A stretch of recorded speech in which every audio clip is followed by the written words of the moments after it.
सेवा जो तन मन से धन से जो संसार की सेवा, योग की सेवा सबसे बड़ी सेवा है।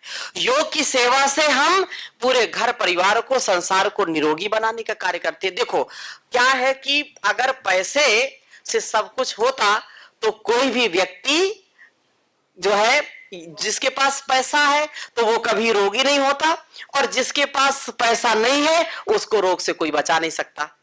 बोलिए ना, पैसे से सब कुछ खरीदा नहीं जा सकता है। पैसे से साधन खरीद सकते हैं, साधना कोई नहीं कर सकता। पैसे से पुस्तक खरीद सकते हैं, विद्या ज्ञान को कोई नहीं खरीद सकता। पैसे से औषधि खरीद सकते हैं, लेकिन आरोग्यता को कोई नहीं खरीद सकता। पैसे से आप भोजन खरीद सकते हैं, भूख नहीं खरीद सकते। कि खरीद सकते हैं?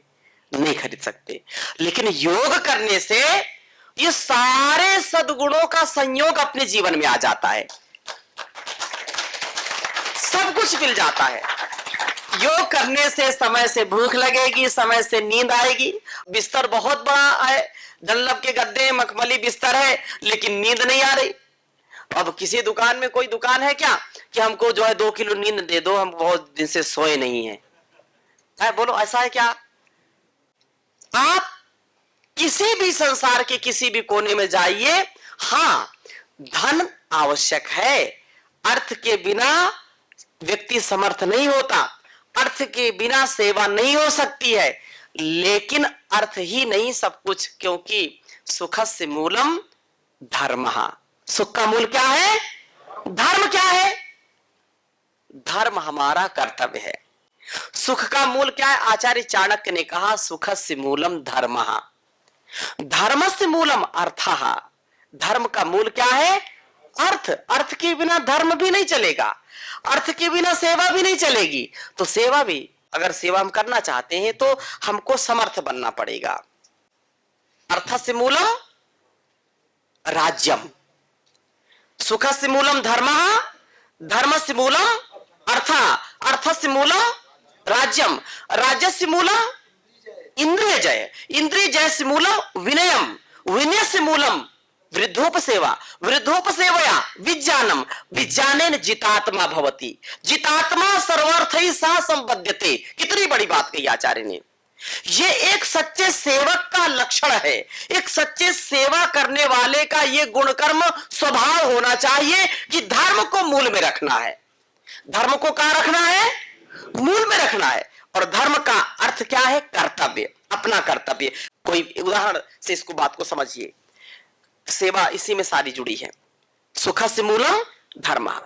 मैं एक योग शिक्षक हूं, मैं एक सन्यासी हूं, मैं एक घर का सदस्य हूं, मैं बड़ा भाई हूं, छोटा भाई हो सकता हूं, पिता हो सकता हूं, पति हो सकता हूं। ये अपने अपने उत्तरदायित्व है कि नहीं? बिना उत्तरदायित्व का निर्वहन किए बिना कोई सुखी रहेगा क्या? अगर वो पिता है, पिता का कर्तव्य किए बिना वो सुखी रहेगा क्या? जिस दिन वो पिता अपने कर्तव्य का पालन करता है, उसको पूरी आनंद के साथ, उसको चैन की श्वास, चैन की नींद उसको आती कि मैंने अपने पिता होने का फर्ज निभाया।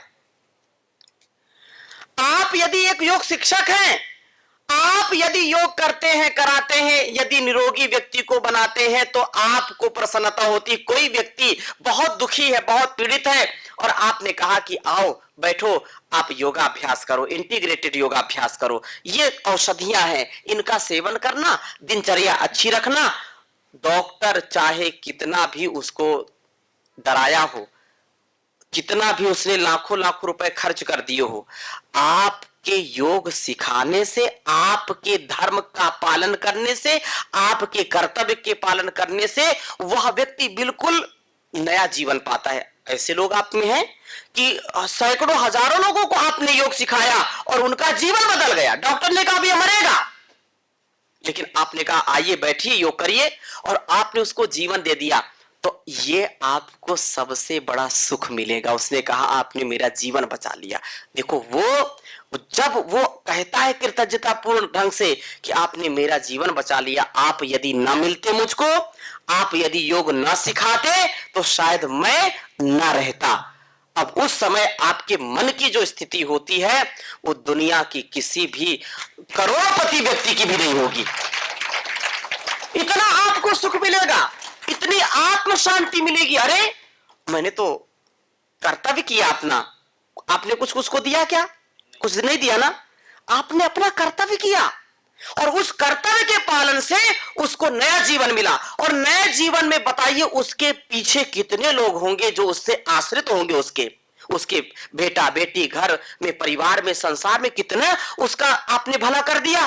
तो ये सबसे बड़ा सुख है। इसलिए कहा सुखस्य मूलम धर्मः, अपने स्वकर्तव्य का, अपने स्वधर्म का पालन करना, यह सबसे बड़ी बात है।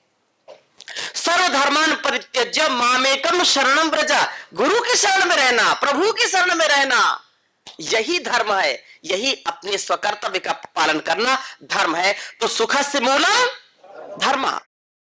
अब यूं तो कितने इसमें उदाहरण, एक उदाहरण समझ गए। तो चाहे विद्यार्थी हो, चाहे वो ब्रह्मचारी हो, चाहे गृहस्थी हो, चाहे वो वानप्रस्थी हो, चाहे सन्यासी हो, अपने कर्तव्य का जो पालन करेगा उसको सुख मिलेगा ही मिलेगा, उसको कभी दुख नहीं मिलेगा,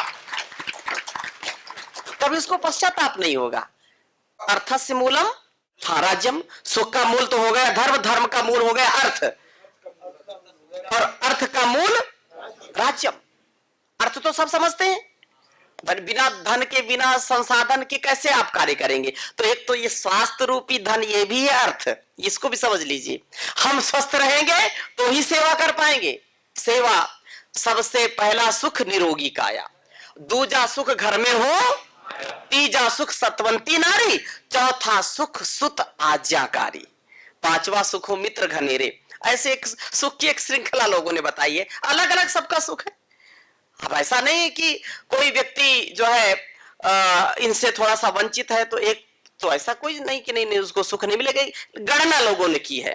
तो ये सबसे पहला सुख निरोगी काया, ये शरीर हमारी जो हेल्थ है ना, वही हमारी वेल्थ है, ऐसा बोलते हैं ना, our health is the our wealth, ये सबसे बड़ा धन है। तो ये भी अर्थ में इसको गिन लीजिए। अर्थ के बिना व्यक्ति समर्थ नहीं हो सकता, बिना स्वास्थ्य के, तन मन के स्वास्थ्य के बिना, बिना धन के वो समर्थ नहीं हो सकता है। और अर्थ का उपाय क्या है? तो राज्यम, राज्य व्यवस्था हमारी। अब ये एक राज्य ये भी तो है, ये तो ये व्यवस्था से चलेगा ना। घर परिवार, घर में एक राज्य है, एक पूरा राज्य है। तो हमारे जीवन का जो राज्य है, जो हमारी गतिविधि है, जो हमारा अनुष्ठान चलता है, उसमें व्यवस्था नहीं होगी, व्यवस्थित, मर्यादित, अनुशासित नहीं चलेगा, तो अर्थ भी नहीं मिलेगा। अर्थ के लिए समर्थ होना पड़ेगा और अपने जीवन को एक व्यवस्थित राज्य की भांति चलाना पड़ेगा। अपने घर परिवार को अनुशासन में चलाना पड़ेगा। अनुशासन नहीं तो राज्य कैसे चलेगा? बोलो चलेगा क्या?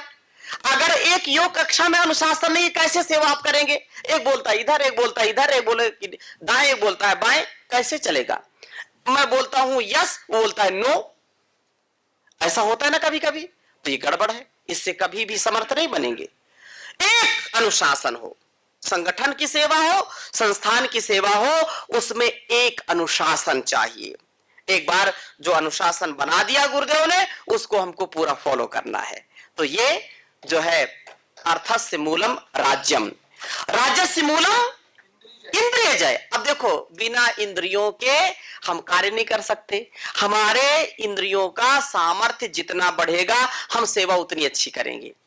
आंखों से देखने का सामर्थ्य, कानों से सुनने का सामर्थ्य, रसना से चखने का, बोलने का सामर्थ्य, नासिका से सूंघने का सामर्थ्य, ये हमारे जीवन के अस्तित्व के लिए परम आवश्यक है कि अपनी इंद्रियों पर विजय प्राप्त करना। आचार्य शंकर लिखते हैं कि दुनिया में सबसे बड़ा तुम्हारा कोई शत्रु है तो तुम्हारी इंद्रियां हैं। सबसे बड़ा कोई शत्रु है तो कौन है? इंद्रियां हैं। और सबसे बड़ा कोई मित्र है तो इंद्रियां ही। कहा कि के शत्रुआ संति निज इंद्रियाणी, शत्रु तुम्हारे कौन है? तुम्हारी इंद्रियां हैं। तान्यो मित्राणी जितानी यानी, वही तुम्हारी सबसे बड़ी मित्र हैं जिन्होंने अपनी इंद्रियों पर नियंत्रण पा लिया है। मेरी इंद्रियां हो सदा मेरे वश में मेरी इंद्रियां हो, सदा मेरे वश में, मेरे मन पे मेरा ही अधिकार कर दो, प्रभु मेरे जीवन का उद्धार कर दो। मैं गाऊं सदा वेदों की ऋचाएं, मैं गाऊं सदा वेदों की ऋचाएं, तन मन में वेदों का संचार कर दो, प्रभु मेरे जीवन का उद्धार कर दो, प्रभु मेरे जीवन का उद्धार कर दो। न शुभ कर्म करने में पीछे रहूं मैं, न शुभ कर्म करने में पीछे रहूं मैं, कुकर्मों से मुझको खबरदार कर दो, प्रभु मेरे जीवन का उद्धार कर दो। न समझूं मैं जग में किसी को बेगाना, न समझूं मैं जग में किसी को बेगाना, मुझ में विश्व भर के लिए प्यार भर दो, प्रभु मेरे जीवन का उद्धार कर दो। तो उद्धार उसी का होगा, सुधार उसी का होगा जो अपने कर्तव्य का, अपने स्वधर्म का, अपने स्वकर्म का पालन करने वाला होगा। नहीं तो बहुत समस्याएं हैं, याद रखना। तो ये जो इंद्रिय जय है, और इंद्रिय जय से मूलम विनयम, ये बहुत महत्वपूर्ण बात है। इंद्रिय जय का मूल है विनय, विनम्रता, विनयशीलता। विनम्रता के दो अर्थ आते, विनय शब्द के दो शब्द अर्थ हैं। एक विनय वो है जो अपने इंद्रियों का जो आलंबन है, जो विषय है, उसके प्रति इनको झुकाना। आलंबन आते ही व्यक्ति पता नहीं क्या क्या कर लेता है, करता है कि नहीं करता। खाने में बहुत अच्छा स्वादिष्ट भोजन मिला है तो जीभ कहती है अब खा जाओ इसको पूरा, चाहे जो कुछ भी हो आने दो, है देखा जाएगा बाद में जो कुछ होगा। तो ये आलंबन, इसको जीभ को बोलो नहीं, जितना आवश्यक उतना ही खाना है। कोई देखने की चीज है, कोई सुनने की चीज है, तो इंद्रियों को विषयों से अलग कर लेना, उनको उसकी ओर न जाने देना, अथवा उनसे डिटैच रखना, विनय है। इंद्रियों का विनयन, उसको नियमन करना, संयमन करना।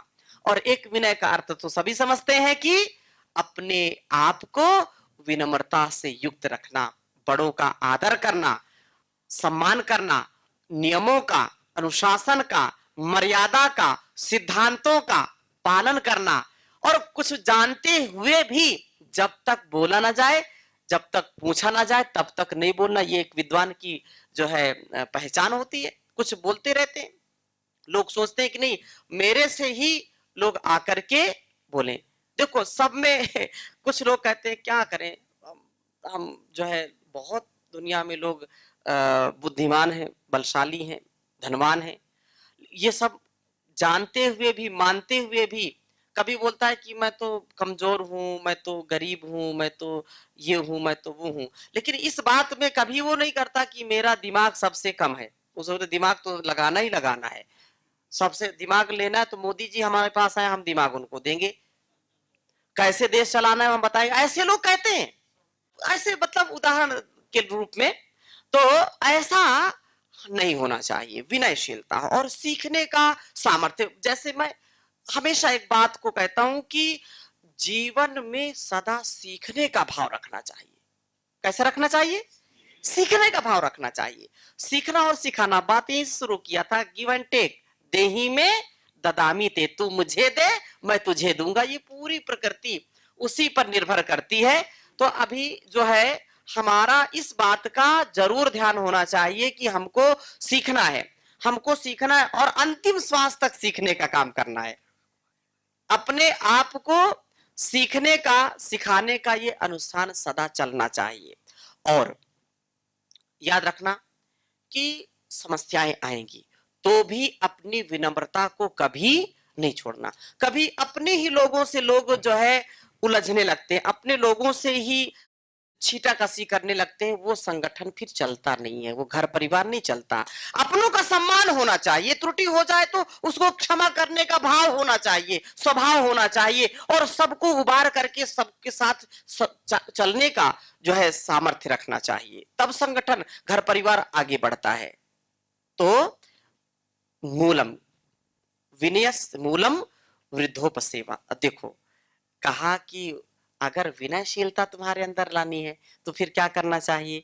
तो फिर मन की मनमानी को छोड़ करके बड़ों की संगति करो, जो धीरता, वीरता, गंभीरता से युक्त हैं, जिनको अनुभव है, जो अनुभवशील व्यक्ति हैं, उनका सानिध्य प्राप्त करो, उनके पास बैठो, उनसे सीखने का प्रयत्न करो। अच्छा, कई बार ये होता है खुद तो सीखना नहीं और दूसरों की बात माननी नहीं, ऐसा होता है ना?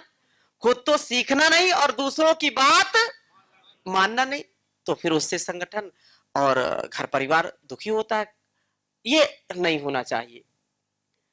अपना हमको स्वभाव अच्छा बनाने के लिए विनयशीलता बहुत आवश्यक है। योग कक्षाओं में भी जो ज्ञानी है, विद्वान है, धार्मिक है, उनको बुलाइए, उनको सम्मान दीजिए, और उनको सम्मान देंगे तो आपका भी सम्मान उसमें बढ़ेगा। तो ये जो है, ये विनयशीलता होनी चाहिए। विनयशीलता से ही संगठन चलता है, घर परिवार चलता है। अच्छा, कभी क्या होता है कि अरे हमारी विनम्रता को इन्होंने हमारी कायरता समझ लिया, कभी कभी ऐसा आता है, तो ये नहीं आना चाहिए। जो सहता है वही रहता है, जो सहता है वही, सहनशीलता होनी चाहिए। तपोद्वंद्व सहनम, सहन करना, और अपने लोगों को तो सहन करना चाहिए ना। और उनको जहां कहीं त्रुटि है, संगठन की मर्यादा है, घर की मर्यादा है, अगर किसी से आप असंतुष्ट हो गए, किसी ने कोई त्रुटि कर दी, तो उसको अकेले में बैठ करके समझाइए, और यदि उसने अच्छा किया है तो समूह में उसकी प्रशंसा करो, उसका उत्साह बढ़ाओ। और कभी कभी हम उल्टी बात करने लगते हैं, कभी कभी क्या करते हैं, उल्टा करते हैं। अपमान करना होगा, डांटना होगा तो सबके सामने डांटेंगे, और बाद में उसको पुचकारे, अरे वो तो ऐसे है, आप तो नाराज हो गए, ऐसा थोड़े, हमारा कोई ऐसा भाव थोड़े था, फिर सफाई देते फिरते हैं। ऐसा होता है ना, ऐसा नहीं होना चाहिए। परम पूज्य गुरुदेव इस बात का बहुत ही प्रबलता के साथ ध्यान भी रखते हैं। हाँ, कभी कभी संकेत में या एक व्यक्ति को जिसको लगता है कि ये बुरा नहीं मानेगा, श्याम जी को हम कोई बात बोल देंगे तो बुरा नहीं मानेंगे, लेकिन इनके बहाने हम उस बात को सब तक पहुंचाना चाहते हैं, तो कभी उसको बोल दिया।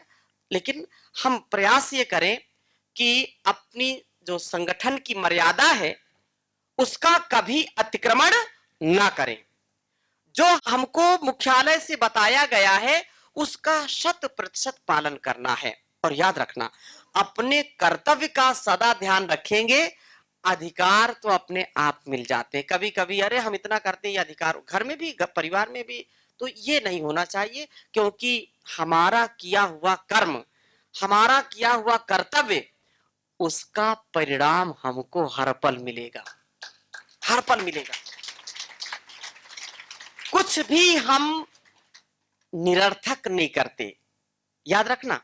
अगर मन से कोई विचार आ रहा तो निरर्थक नहीं है, हम कुछ बोल रहे हैं तो निरर्थक नहीं है, हम कुछ कर रहे हैं तो निरर्थक नहीं, सार्थक है। उसका परिणाम हमको भोगना पड़ेगा, अच्छा किया तो अच्छा और बुरा किया तो बुरा।